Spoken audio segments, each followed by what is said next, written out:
Wachiwera mu entertainment industry binje ebibaddewo iPhone Tecno bibulu bichi tunonya Tecno yani iPhone kuba ye yagambye ye iPhone byonna mu rewind wolunaku olwaleero tugenda kubanga tukunyumiza bichi ebyabaddewo manyi twadde tuyina celebrations awo nazo twagala tuzibategeezeko zabadde kuki tutuse era tubyogerenga webibeera. My name is Flora Shaw Sikolanze kankola n'omukulu Alpha Times Oliota Alpha ndistede nnyo sina tabu tubuzayo eno Sunday ekintu ekigenda okugwamu abantu b'emukono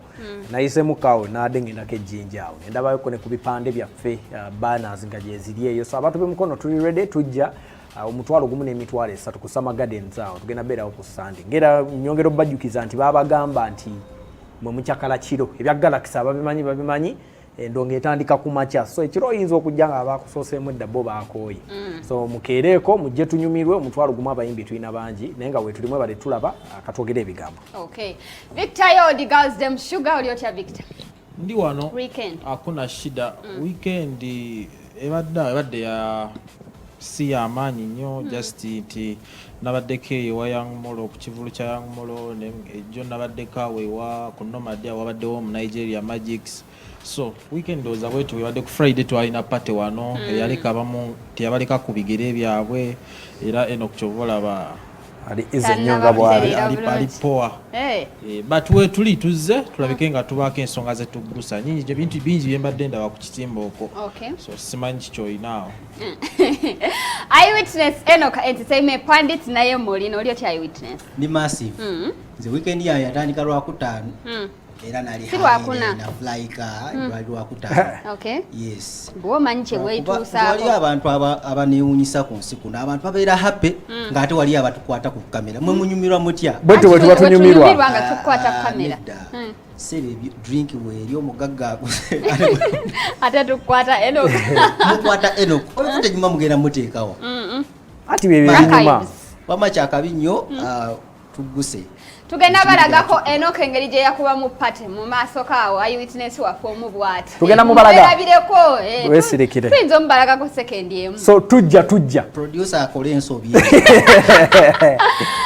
tugenda tandikirawo mu stories zaffe Galaxy FM nga bwe mugimanyi radio station yaffe esinga mu Uganda's #1 radio station. Yeah, we are #1 with no apology. We don't apologize for being #1. But darling, celebrating jukira luli celebrating 10 years of being in the industry. Wali ku Coco Beach Entebbe ekivulu mwakiraba twanyumirwa twawuga twakola bichi Galaxy eno yatandikibwawo in 2013. Kati ku Friday nga Eyewitness wabagambye twayina party nga tu celebrating Ipsos report ya fuluma netulaga nti we are indeed Uganda's #1 radio station nga fa bayina best ba presenter abasinga kwegamba bingi nnyo ebyali awo bye tugenda banga tubalaga kawo maso. Victor yo how unique is Galaxy FM apart from wojeko radio stations zilienda uniqueness ya Galaxy FM ejja bintu bingi nti Galaxy FM wena yali yatandika mu 2013 yatubatunulira abakulu abagitandika batunulira radio business we ali eriwo ne batunda radio zonna ezaaliwo ne balaba how can they be different radio zonna ngo tunulira kuzicha base ezali serving abantu abakulukulu muko and otunulira abantu ba population ya Uganda over 70% bavubuka and Galaxy negamba feka tuyitawo era chobola nti yeri different muko serving abantu abali urban youth boyita bavubuka babategeera ebintu ekirala kiyajjiramu yajja mu ngeri yo promoting Ugandan music era chovola be standing ku slogan ya egama nti we are 100.2% Ugandan music ebyala byonna bijjamu luvanyuma so zimu ku core values Galaxy FM zeyajjirako and olaba myaka 10 gino gyonna gyemazeewo olaba ngegezezaako okustickinga true to what it started for and ne serving bulungi ebintu abantu bosses baffe kirabika bazuula nti Uganda baagala nnyo okubeera ne fan okuzina ebintu ebityo okitegeera kati tunulira content wa Galaxy radio programming engeri ebintu by'ebitambulira music kuva ku macha nze bukyanga nkulu kubeera wano naye sirabangako radio station ekuba ku Monday tugeze Monday Madness program eyo abakozi nebasindika mugende ewaka omuziki neguseko okuva ku macha paka reggae eyogenze newala Galaxy FM egenda okujja ku mpewo nga culture ya radio zonna ezisinga obungi zimanyi nti badijje babeera mu studios lwa kutaano kiro na lwa mukaaga Galaxy nejja netandika dijje ku macha Nimrod nombeerawo mix at 10 n'atandika okumixinga ekidongo ssaawa 4 ez'okumacha nga tekibangawo ekino kikyali kyamaanyi yena yabala ekintu ekyo yakitegeera because man Uganda like 70% or 80% abantu bayita mu nnaku baagala ekintu ekinaabajjako so wojja n'okuba music bwotyo n'oleeta ba presenter nga Alpha Time olese Flora Show ba Nimrod bazze bakikuba okitegeera kujjako bantu stress si kuba nakuwaza ekyensinga ojjagalako ennyo tekuba birango by'abafu Ati already oba munnaku ate bakwongera ennaku okitegeera kati nzaawe mba mpitira waawa njagala nnyo ebintu by'amasanyu Minister of Enjoyment owakadamu muganda kakuba ku Bazinnyi Dr. Innocent Nahabwe CEO Galaxy FM akubuulire bye bya celebrating. Yes, of course. Galaxy as it is essentially a galaxy, a collection of stars. So everybody we have here essentially eventually feeds into that ecosystem. Of course, by the time we started, there was a huge, really a plethora of stations that were already operating. So we had to identify a market gap that gave us an edge. We realized that most of the stations, as much as the market was saturated at the time, but we knew that there was always a gap, and so we identified the gap for the urban youth, the guy who loves to have fun, to have a party, to have a laugh, was not well served by the existing media. And as such, when the research is done and when we have seen all these researches that come out, we are always pronounced as number one, especially in the greater Kampala area, and that gives us a lot of pride. Musicians are an interesting batch of people that you work with. A lot of them, when you give them a platform, they often see you as very accessible and they don't recognize you. So you find you end up having a lot of trouble engaging them or getting them for interviews, etc. They get excited every time they are invited to stations which actually don't play them, don't give them opportunity. A lot of artists that you see now would never have had an opportunity in this business had they not had support and help from Galaxy. Because by the time we came into this business, the stations which were doing Uganda were doing very low-end, type of music, the band music, the kadongo kamo, etc. While the ones which were high-end, which were hip, were all doing heavily foreign music. At that time, in between, there was no station that was looking out for the urban guy, the guy who sings, is not band, is hip, is urban. Nobody was actually looking out for him. We were willing to take risks on songs which were unusual, which were edgy, whose message was difficult for the formal media. So we did not want to end up having transplanting the bad habits, the type of vibe that existed in the market. So we're looking for something fresh. So we ended up avoiding the radio mariahs, as they call them, of people who are jumping from one station to another to another. We sought to build our own people. We are, of course, very thankful for them for believing in us, for choosing to take a chance on us, because there are hundreds of stations in this town. This is not really about the research. We have always known that we are number one, because the 10 years, every awards that have been done in this town to appreciate people, we have always come out on top, and our own research shows that we are always on top. So we knew about that, but that people can stick to us year in, year out,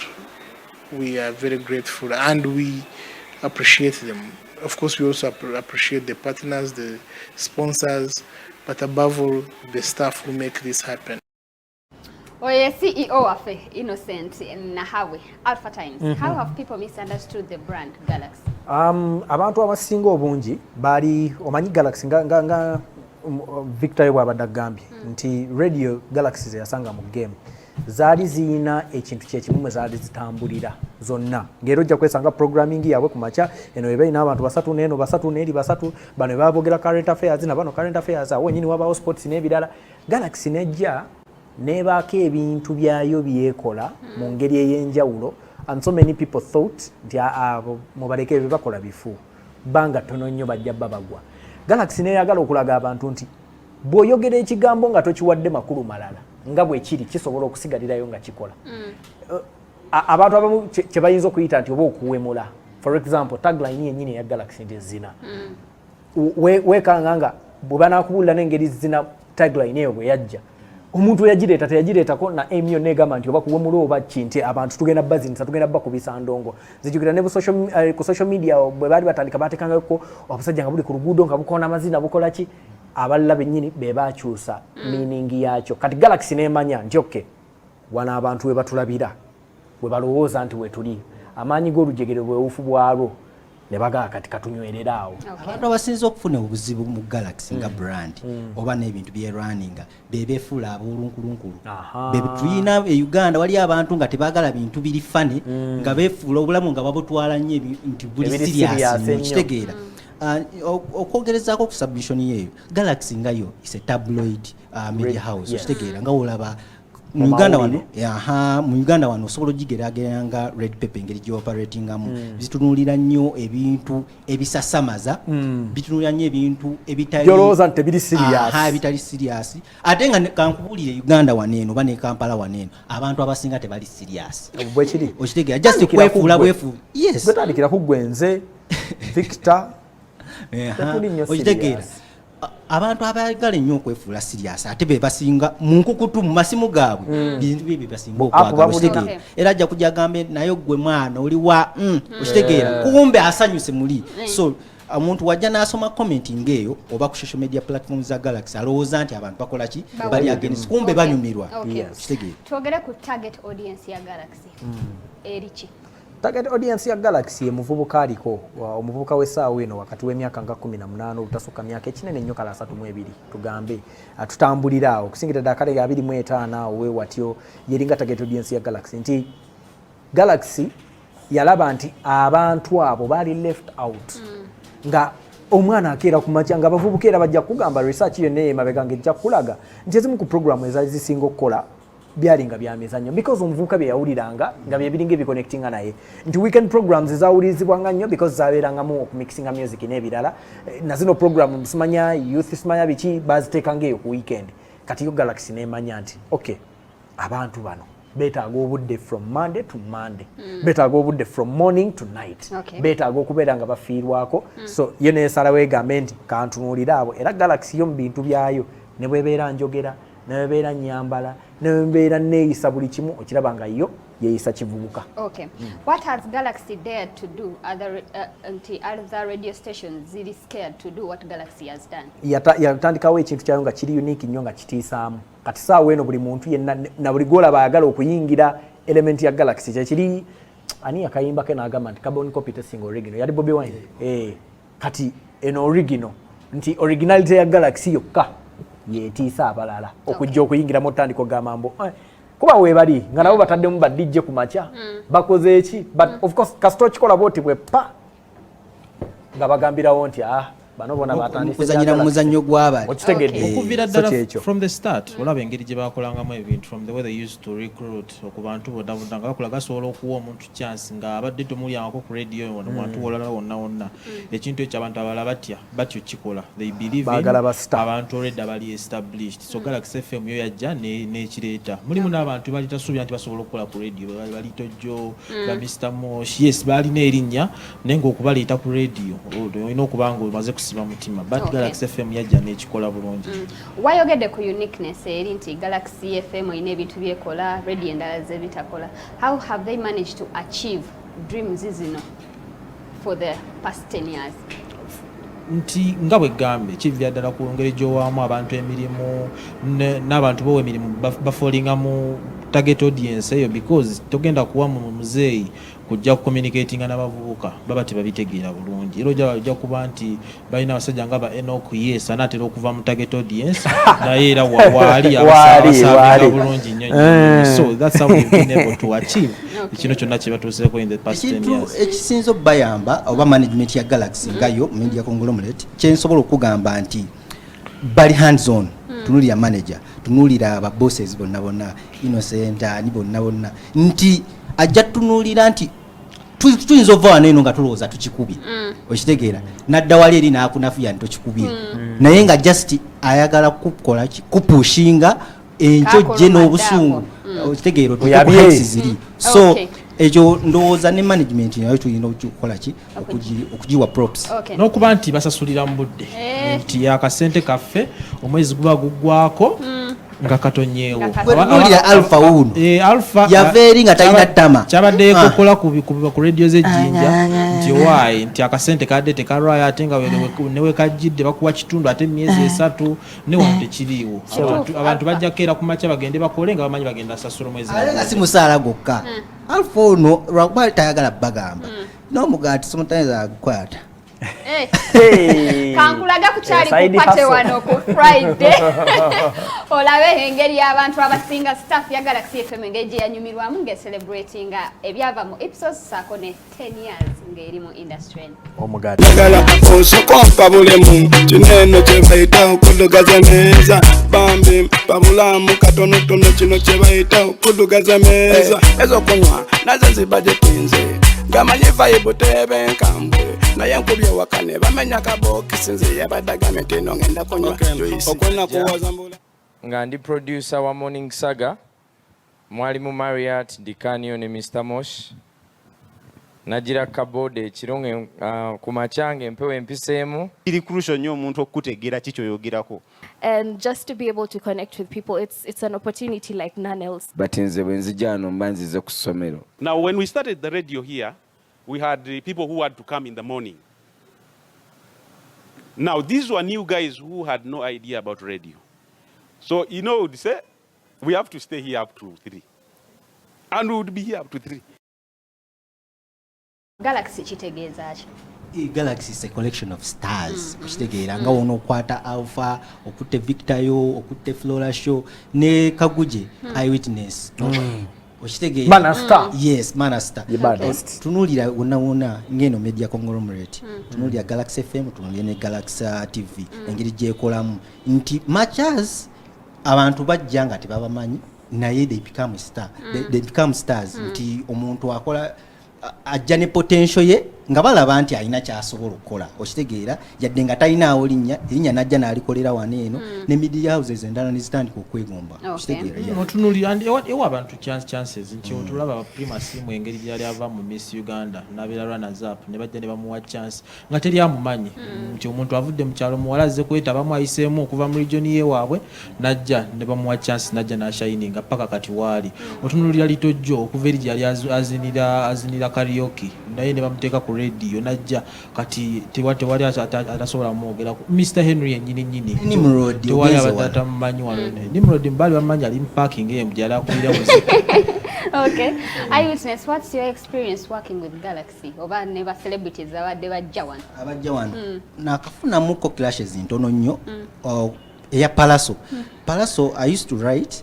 naye nga amujjukiza nnyo ekivulu ekyo ekyaddondo naye nga kimuyisa bubi okitegeera kakati yanoonya nanfefeta kusaa so anoonyeza mu mabaala nanoonya nagenda okitegeera so oyo Palaso n'abayimbi batono nnyo